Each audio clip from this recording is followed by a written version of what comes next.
Assalamualaikum warahmatullahi wabarakatuh, Bapak. Warahmatullahi wabarakatuh. Mohon maaf menyita waktunya sebentar, Bapak, untuk memenuhi tugas JLMS modul 3.1 kegiatan wawancara sekolah. Ini Bapak, ada yang perlu saya tanyakan. Yang pertama, selama ini Bapak menjadi kepala sekolah di UPT SDN 55 Gresik. Bagaimana Bapak dapat mengidentifikasi kasus-kasus yang merupakan dilema etika atau bujukan moral? Terima kasih Bu Dasi. Yang pertama yakni dengan mempelajari dan menyimpulkan kasus yang terjadi. Selanjutnya kesimpulan itu dapat digunakan sebagai bahan untuk menindaklanjuti pengambilan keputusan tersebut. Baik yang berkaitan dengan dilema etika maupun bujukan moral. Nah, dilema etika dan bujukan moral ini merupakan dua masalah yang sering dialami dalam proses pengambilan keputusan. Dilema etika itu sebuah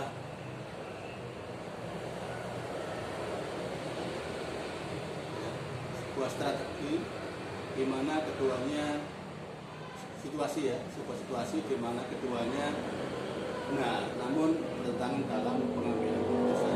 Dilema etika itu benar dan benar. Kemudian kalau bujukan moral itu situasi ketika seseorang dihadapkan pada benar salah ketika mengambil keputusan, jadi benar dan salah.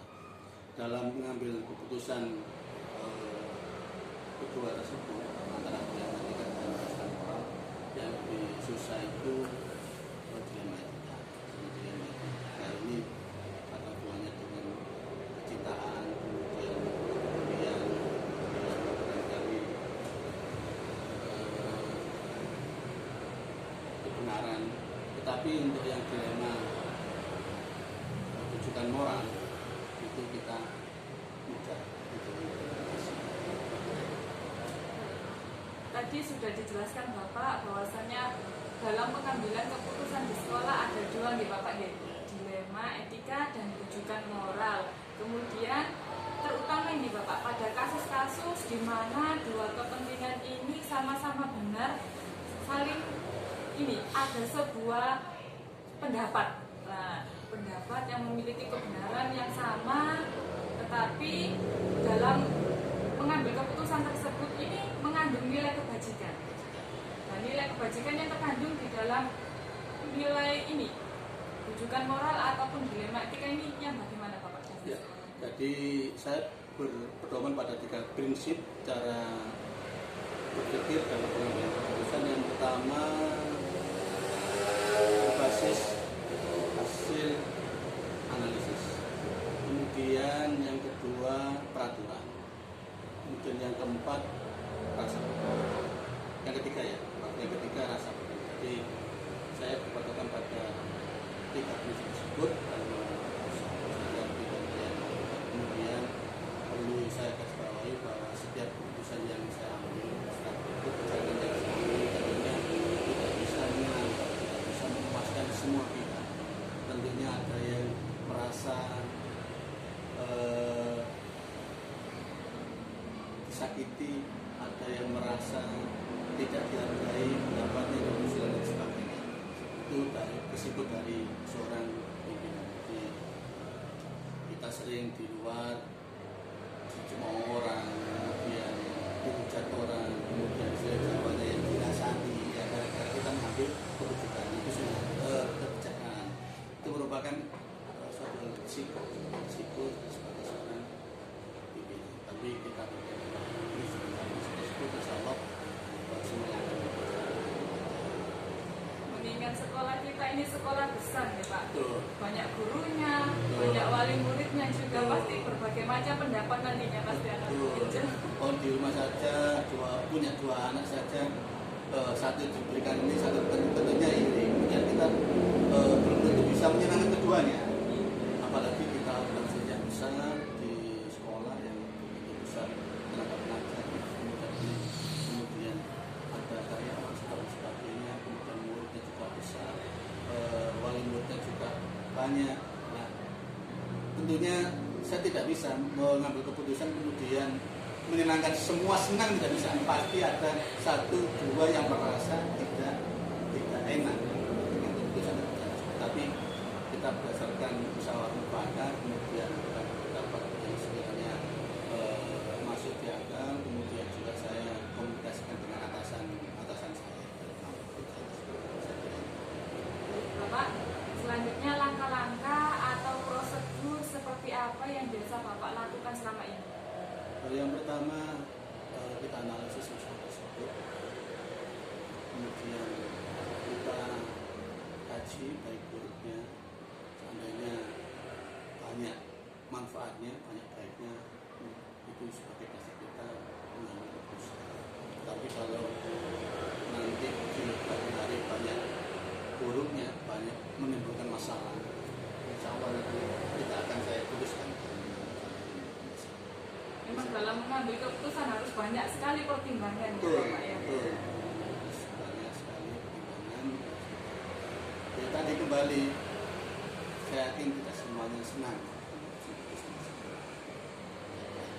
Selanjutnya, hal-hal apa saja yang selama ini Bapak anggap efektif dalam pengambilan keputusan pada kasus-kasus dilema etika?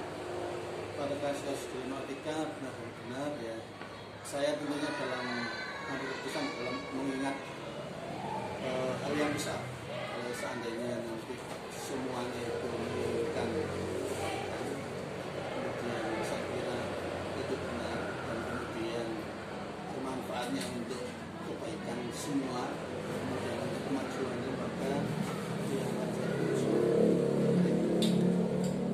Selanjutnya ada beberapa pertanyaan ini, mohon maaf Bapak ya. Hal-hal apa saja yang selama ini merupakan tantangan dalam pengambilan keputusan pada kasus-kasus dilema etika?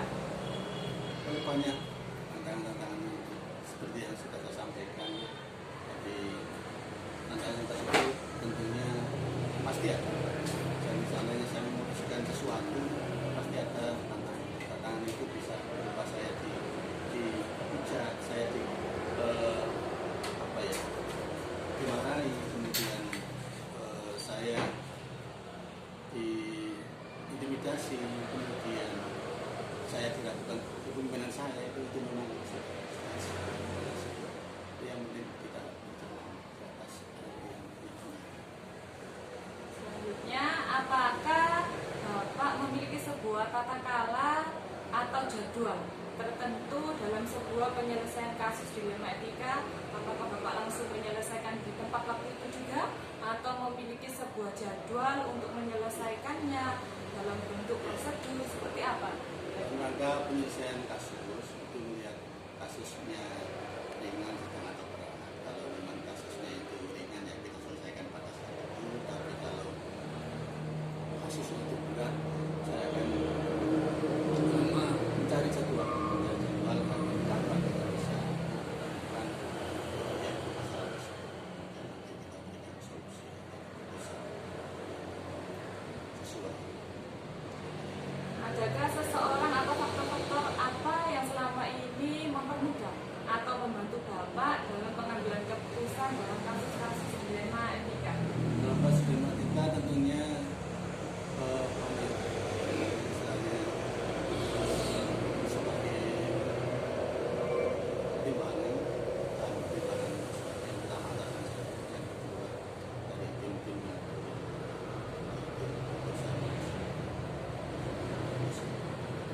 Dari semua hal yang telah disampaikan oleh Bapak tadi, pembelajaran apa yang dapat Bapak petik dari pengalaman Bapak mengambil keputusan dilema etika?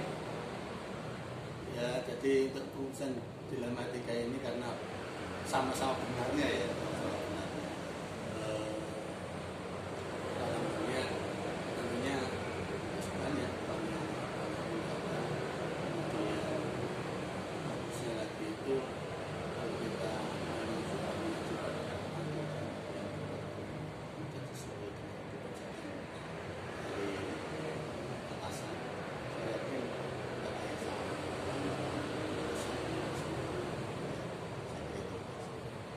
Baik, terima kasih Bapak sama-sama. atas waktu yang telah diberikan. Assalamualaikum warahmatullahi wabarakatuh.